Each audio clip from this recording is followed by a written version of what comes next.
ଆମେ ହିଞ୍ଜଳି ବିଧାୟିକା ସବିତା କୁମାରୀ ସାହୁ ଏମାନେ ଦିଟା ମୋର ପୁଅ। ଆମେ ହିଞ୍ଜଳି ବିଧାୟିକା ସବିତା କୁମାରୀ ସାହୁ ଏମାନେ ଦିଟା ମୋର ପୁଅ। ଆମେ ହିଞ୍ଜଳି ବିଧାୟିକା ସବିତା କୁମାରୀ ସାହୁ ଏମାନେ ଦିଟା ମୋର ପୁଅ। ଆମ ବିଧାୟିକା ପଣ୍ଡା ଇଣ୍ଟରେଷ୍ଟ ମାନେ ବଡ଼ କଥା ନଥିଲା।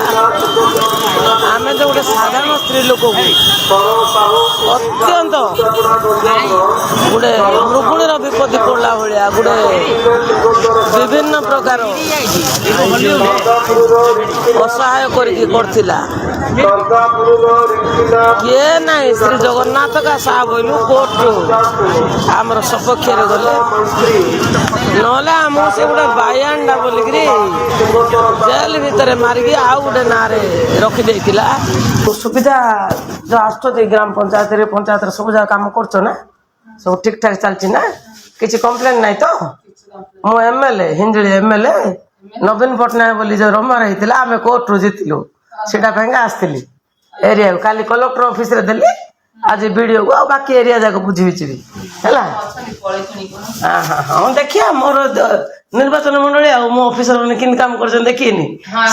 ଆଜିକି 12 ବର୍ଷ ହେଲା 7 ବର୍ଷ ହେଲା ଆମର ଗଞ୍ଜାମ ଜିଲ୍ଲା ପ୍ରଶାସନ ଆମକୁ ସହଯୋଗ କରିବାରୁ ଆଜି ଆମେ କୋର୍ଟରେ ଜିତିଲୁ, ବୁଝିଲ। ନବୀନ ପଟ୍ଟନାୟକ ମୋର ବ୍ୟକ୍ତିଗତ ଶତ୍ରୁ ଲାଗିଥିଲା କେସ୍। ମୁଁ ଗୋଟାକୁ ମୋର ମାଠିଆ ଚିହ୍ନ ନାହିଁ, ଇଏ ଏମଏଲଏ ନାହିଁ, ମୁଁ ଗାଁ ଏମଏଲଏ ବୋଲି ବୋଇଲେ ଆଉ ଥରେ କେଦିନ ତାକୁ ସିଲ୍ ମିଳିନି, ବୁଝିଲ।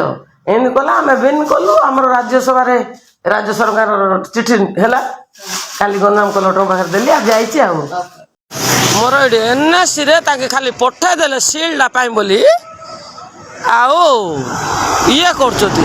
ଏନ୍ଏସି ଅଧ୍ୟକ୍ଷକୁ ଏ ଯୋଉ ଏନ୍ଏସି ଅଧ୍ୟକ୍ଷ ନାହିଁ, ଏନ୍ଏସି ଅଫିସର ଯାକୁ ବିଡିଓକୁ ତହସିଲଦାରକୁ ସବୁ ପିଚା କରିଦେଇ ବୋଲୁଛନ୍ତି।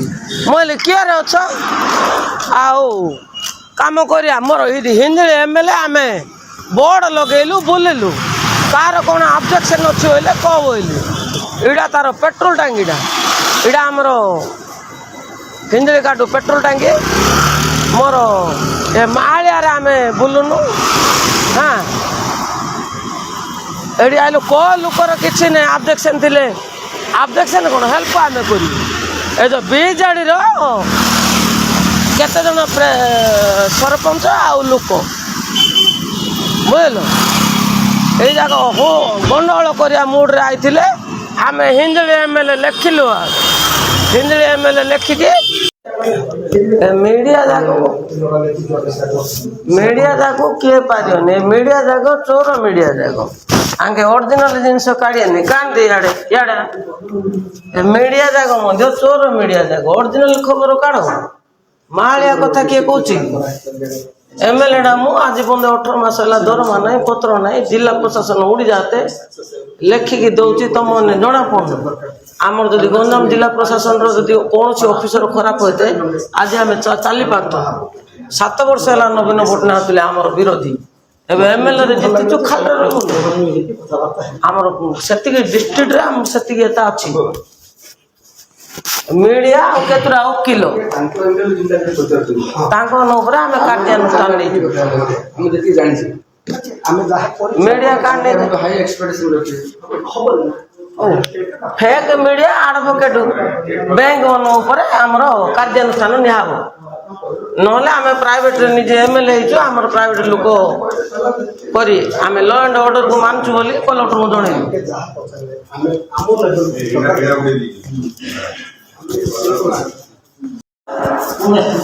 ହିଞ୍ଜଳି ଏମଏଲଏ ମୁଁ ଆଉ କ'ଣ କାହିଁ ଭିଡ଼ିଓ କିଛି କାମ କରୁନାହାନ୍ତି, କୁଆଡ଼େ ଯାଇଛନ୍ତି? ନବୀନ ପଟ୍ଟନାୟକ ରମାର କରିଥିଲା, ଆମକୁ ମାରି ଦେଇଥିଲା। ଆମର ଗୋଡ଼କୁ ଆକ୍ସିଡେଣ୍ଟ କରିକି ଗୋଡ଼ କାଟିକି ବାଣୀ ହେଇକି ରହୁଥିଲା। ଆମେ ଜିତିଲୁ, ମୁଖ୍ୟମନ୍ତ୍ରୀ ଅଫିସରେ ଚିଠି କଲୁ, କାଲି ଗଞ୍ଜାମ କଲେକ୍ଟରରେ ଜଣେଇଲୁ, ବୁଝିଲ। ଗାଡ଼ିଟାରେ ଖାଲି ହିଞ୍ଜଳି ଏମଏଲଏ ଲେଖିଦେବ ବୋଲି ନାହିଁ ବୁଝୁଥିଲା। ସେଇଟା ଆମର ଲୋକାଲ ମୁଁ ଗାଡ଼ିରେ କିଣିଲୁ ମଧ୍ୟ ସେ ଗାଡ଼ିଟାରେ ହିଞ୍ଜଳି ଏମଏଲଏ ଲେଖିଦେବ ବୋଲି ଚୋର ବନୁ କେତେଟା ଏରିଆରେ ଯେତେବେଳେ ଆମେ ଜିତିଛୁ କୋର୍ଟରେ ଲଢ଼ୁଛୁ ଡରିବୁ କି? ତୁ କିସ ଅଛୁ ଏଠି? କିଏ ତୁ ଏଠି କଣ କରୁଛୁ? କଣ ରେ ତା କଥାରେ ଆମେ ନେଇ ଦେବା ନା ନା ଏମଏଲଏ ଦେ କିସ କରୁଛୁ ବୋଲେ ବାପା ହଁ ନା ଚାକିରି ଗେଟ୍ର ସେଇଟା ଏକା କହୁଛି ନା ଆଉ ସେଇଟା ଏକା ନବୀନ ପଟ୍ଟନାୟକ ଲଗେଇଛି କେତେ ଜଣଙ୍କୁ ତ କାହିଁ ନାହାନ୍ତି ଭିଡ଼ିଓ ନାହାନ୍ତି ସେଇଟା ଏକା ଦେଖିବାକୁ ଆଇଲି। ଓହୋ ତୋତେ ତୁ ତା ବଦଲ ରିସାଇଲୁ ଆମର ଗାଁର ବାପା ହିସାବରେ କହିଦେଲି ଆଉ କିସ ମୁଁ ତୁ ଏଠି ଚାକିରି କରୁଛୁ କି ବୋଲି ଆଉ ଏମଏଲଏଟା ତ ଆମ ଗାଁରେ ବୁଢ଼ା ବୁଢ଼ୀ ଲୋକମାନଙ୍କୁ ବାପା ମାଆଙ୍କୁ ଏମିତି କହିଦେଉଛନ୍ତି କିଛି ଭାବେ ନା ଏମଏଲଏ ସେଇଟା ତୋ ଭଳିଆ କେତେଟା ନବୀନ ପଟ୍ଟନାୟକ ବୋଲି କହିଲୁକୁ ପିଟେଇ ବୋଇଲି ଏକାଥରେ 3-3ଟା କେସ୍ ଜାଣିଛୁ ମୋତେ ଅଫିସରେ ବନ୍ଦ ମୋର ଗାଡ଼ି ମଧ୍ୟ ବନ୍ଦ ଥିଲା ବୋଇଲେ ହେବା କଥାଟାକୁ ଆଇନଟାକୁ ସମସ୍ତେ ମାନିବା ନା।